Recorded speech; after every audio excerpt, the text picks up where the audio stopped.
যোৱাকালি মৰাণ অভিমুখে এখন বেটেৰী ৰিক্সা আহি থকাত এজনী নাবালিকা কিশোৰীক তেওঁ বেটেৰী ৰিক্সাত উঠুৱাই মৰাণ অভিমুখে লৈ আহিছিল।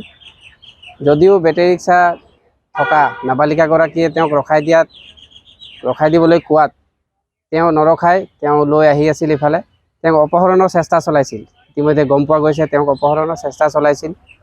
ছোৱালীজনীয়ে নিজৰ প্ৰাণ ৰক্ষা কৰিবৰ বাবে তেওঁ বেটেৰী ৰিক্সাৰ পৰা জাপ মাৰি দিয়ে। যদিও তেওঁ দুখ পায় বহুতো, তেওঁ ততাতৈয়াকৈ তেওঁক হস্পিটেললৈ লৈ যোৱা হয় আৰু মৰাণ আৰক্ষীয়ে সেই সন্দৰ্ভত বেটেৰী ৰিক্সাৰ চালকজনক তৎপৰতাৰে তেওঁক গ্ৰেপ্তাৰ কৰি আনে আৰু তেওঁক আজি জেললৈ প্ৰেৰণ কৰাৰ ব্যৱস্থা কৰিছে।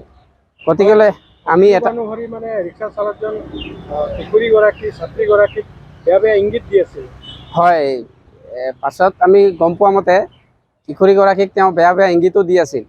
সেই কাৰণে তেওঁ বেটেৰী ৰিক্সাৰ পৰা জাপ মাৰিবলৈ বাধ্য হ'ল আৰু তেওঁক অপহৰণৰ চেষ্টা চলাইছিল গম পোৱা গৈছে।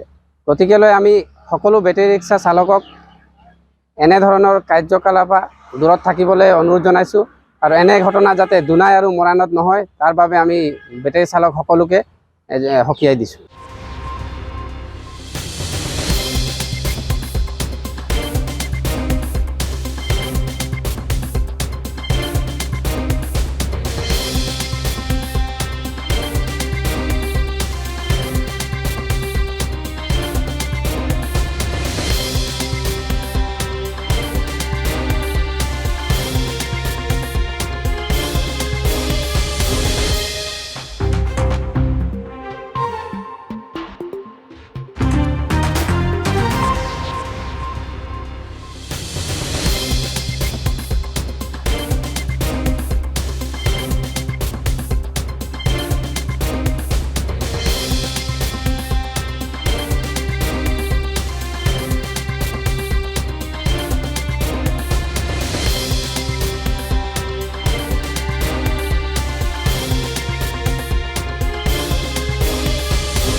যিকোনো খবৰৰ বাবে যোগাযোগ কৰক 7099017330 লগতে 7099017110 নম্বৰত।